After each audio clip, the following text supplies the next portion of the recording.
What's going on, guys? It's Mr. All-Star from Serial Killer Productions, back with another video. In today's video, we are going to be discussing on whether or not Halo is still new player friendly. But before we get into the video, I'd appreciate it if you liked the video and subscribed if you haven't already, because we make tons of Halo content here on the channel. So, today's question is whether or not Halo is a new player friendly game. Well, personally, I think it depends on who you ask. I think some Halo games are pretty okay at being friendly to new players. However, there is no denying that Halo as a franchise is based around more veteran players.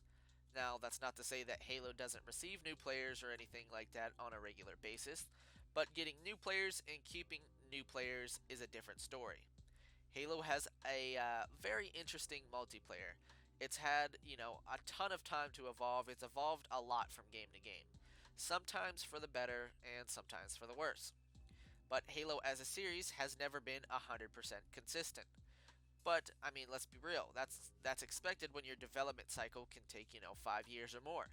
And I mean, let's be real here. Who would be happy with buying a new game but playing the same thing each year? But along with the evolution of the game comes a cost, of course.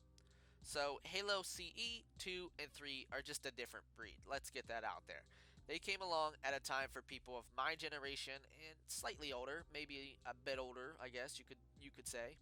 This generation fell in love with the game and even played the games for years to come. Even to this day on MCC, there are veterans who are easily 20 plus years old, even some that are 30 plus years old. So, you're probably wondering, what does that have to do with anything? Well, you see, the problem arises when new generation players begin to pick up Halo 1, 2, and 3.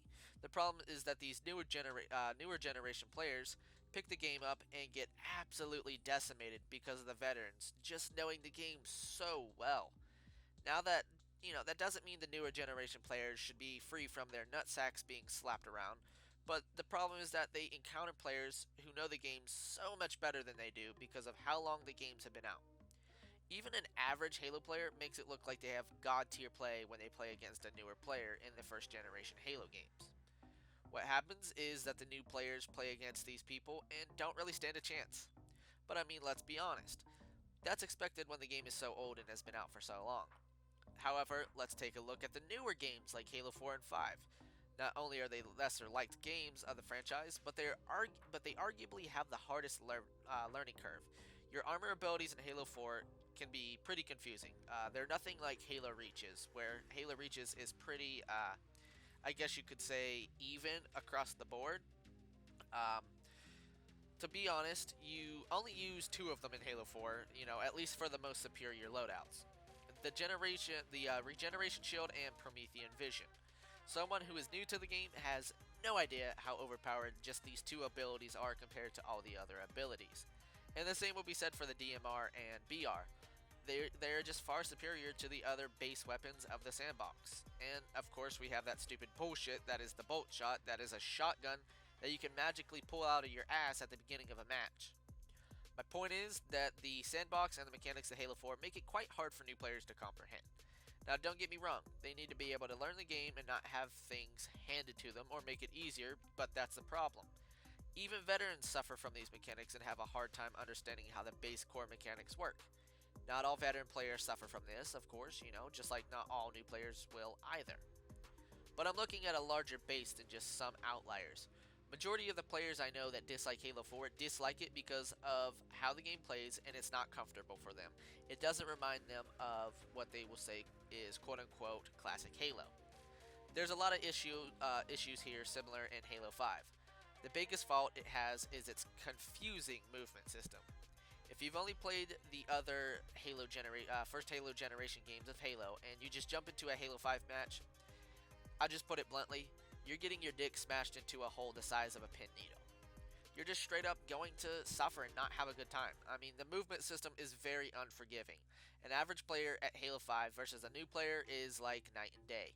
New players have absolutely zero clue on how clamber works, the thrusters, and or shield regeneration work. It's because the system is overcomplicated and unnecessary. Half of the places on the map aren't reachable unless you have a fundamental understanding of the movement system. The weapon sandbox is extremely undesirable as well, like I'm talking more undesirable than accepting a drink from Bill Cosby at a party.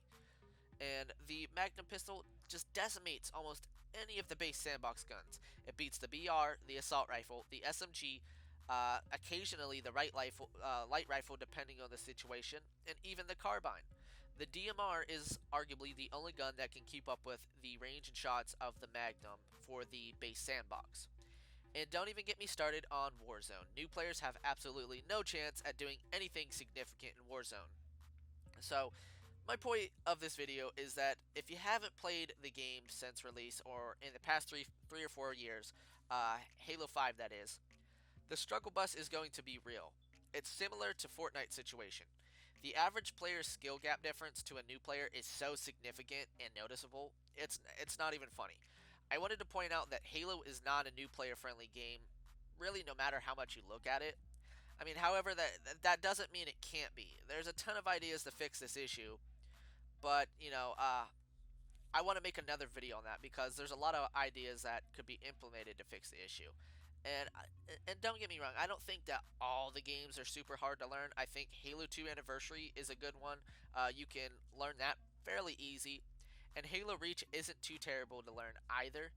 Of course, all Halo games have a larger learning curve than many other first-person shooter games, though. So if you are gonna pick it up, just be wary of that. However, once you get past Halo's learning curve, it becomes much more rewarding and even more fun to play. But that's going to do it for this video, guys. Hopefully I could bring forth some of the issues new players face with the games. And if you're someone who is on the fence about playing Halo because you've never played it before, I can't recommend the franchise enough. It might have a few bumps here and there, but overall it's such a fun and rewarding experience. But until next time, guys, I'll see you in the next video.